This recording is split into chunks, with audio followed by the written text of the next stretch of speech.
Hello, I'm Simon Mitchell of Photo Enterprise, and I'm here today with Chris Packham, TV presenter, photographer as well. So can you tell us what got you into photography? I was always into art as a kid. I spent a lot of time in art galleries, and when it came to my studies it was always a split between zoology and art, and I kind of half wanted to go to art school and half wanted to study badgers, and as it was I did the badgers. But when I finished I was really a frustrated artist, and I rented some lock-up garages and started painting huge canvases and doing sculpture, and then I sold my punk rock. I had played in a punk rock band. I sold the gear and bought a camera, and I thought I'd try and explore that at the same time. And you know, I still paint occasionally, but the photography stuck. And so it was that creative side. I just like making things. That's what it comes down to. And I like writing and make things out of words. It doesn't matter what it is. I just like making things. So that's where the photography came from. I had no previous interest. I'd photographed badger poo and kestrel's nest for my scientific studies, but never anything creative at all. So it wasn't until I was about 23 that I had a proper camera, and then I started taking pictures. And you've taken some great pictures, and I remember years ago a picture of the fox looking as you were looking through the bin shot. What's your overall favourite? Do you have a favourite?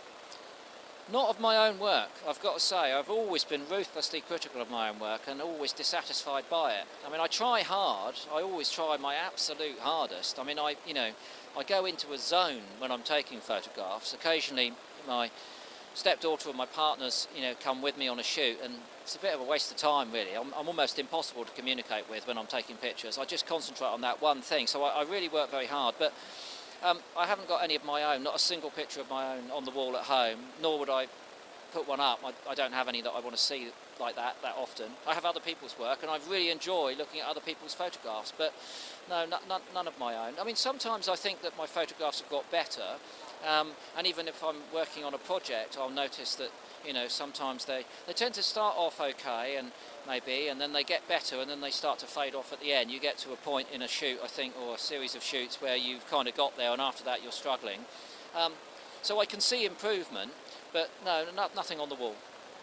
Okay. And can you give any advice for anyone keen or aspiring in photography?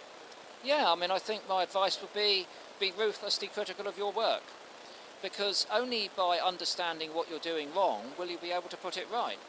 And I think that people very frequently say to me, I've taken a really good photograph, and they may have done, but I can always find something wrong with it, and and if they haven't spotted that, then how are they going to put it right next time? And I always say, if I took the perfect photograph, I might as well go home, put all my cameras in the bath and turn the tap on, because what am I going to do tomorrow? And my ambition in photography is that I continue to improve my vision and my technical abilities and everything else, so that my photography generally improves as long as I live. But I don't ever imagine taking a perfect photograph. I imagine trying hard and getting very frustrated like I do. So I think, look at your work, think about it afterwards, not necessarily at the time. Give it a time to settle down. Go back to your pictures, especially go back to the ones that you think are good, and then be really critical and think, okay, what would I change? Would I take that out? Would I put that in? Would I change the light, the subject, the distance, whatever? And think it could have been better. And invariably, if you are ruthless and honest, you will find something in that photograph that you could improve upon. And that will be great fuel for when you next pick up the camera and go out and start taking more pictures. Good advice. And I remember seeing you first with Terry Nutkins on the Rally World show. How did you get that role? Pretty much serendipitously, actually. I'd bought the camera, and I'd started taking stills, and I was on the dole, and I was spending all my money on petrol and Kodachrome, as it was at the time. But I didn't have enough dole money to spend on petrol and Kodachrome, so I needed to find some work. So I was on and off the dole, and I met a guy in a street who made wildlife films, and for the BBC, and I started working as his assistant. And he very kindly employed me, and what he paid me I spent on more petrol and more Kodachrome. And it was purely a means of sort of being able to facilitate my learning how to take still photographs. Because I mean, I had no tuition. I'd studied zoology, so I went to evening class and I bought loads of technical books and read all that like we do. But I was self-taught and I had to learn on the job, so that meant just going out there and doing it. And I took photos probably 365 days a year in those days, you know, sleeping in the back of my Renault on a nature reserve, get up first light, take pictures till the film ran out, drive home, do a few days work, buy more Kodachrome, start over. And that was how and then through that I got into the presenting. But it wasn't an ambition as a kid or anything, it was something that just happened. And I'd always talked about non-stop about animals, so it wasn't hard work.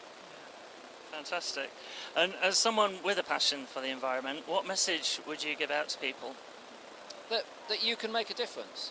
I think that all too often we imagine that, you know, someone else is going to do the job.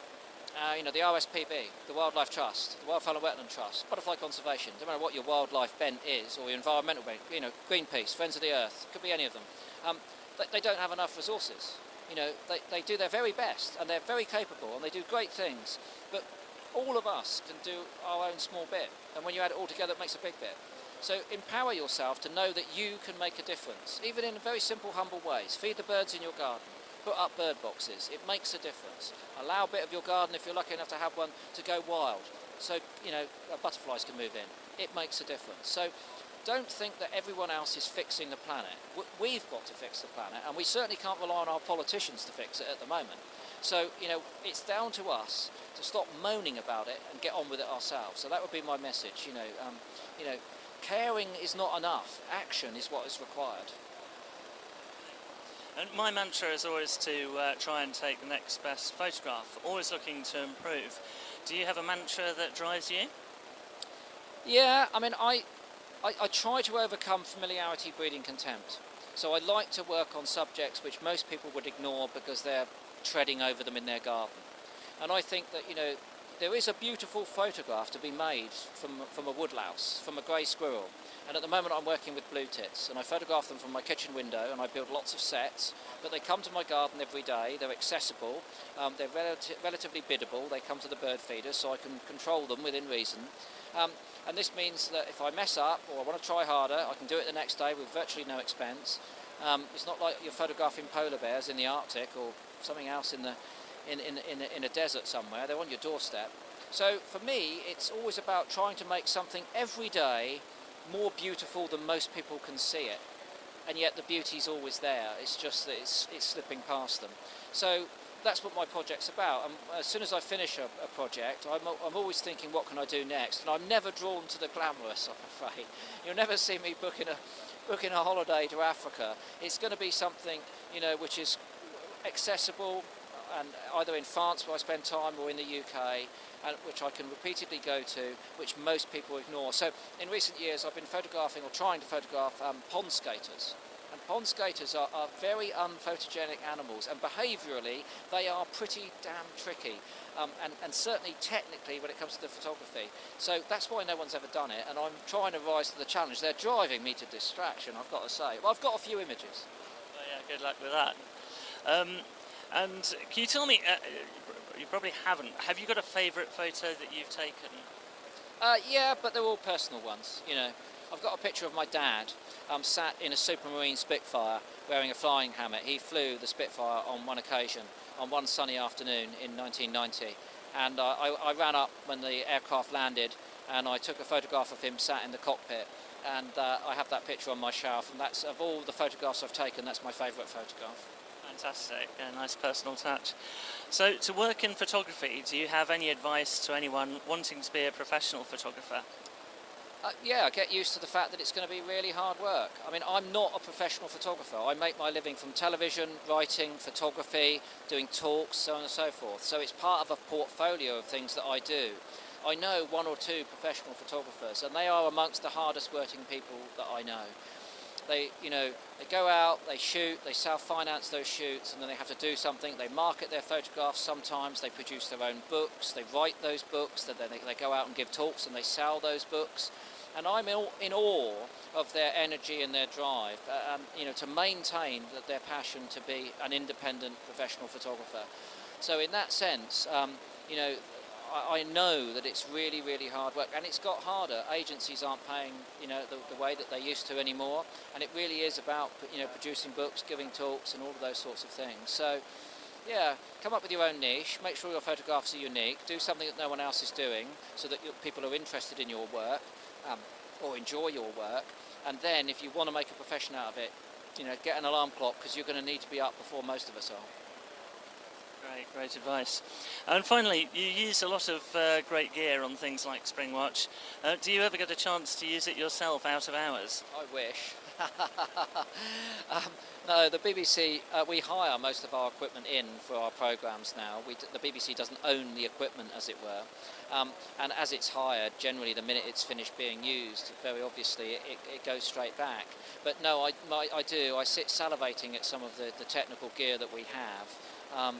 And I would love to get my hands on it to do some either film or still work, but it's not accessible. I have to say, my next meeting here today is with someone who, and I'm trying to scrounge a piece of kit from them to borrow it. I can't afford to buy it, but I'm trying to scrounge a piece of kit which is again pushing the boundaries of what we are able to do when it comes to accessing wildlife. It's a piece of kit which is usable in very low light levels, and it's got 6 million, apparently 6 million ISO, so it can virtually see in the dark. So as you can imagine, for someone who's interested in nocturnal animals part of the time, I'm itchy to get my fingers on that.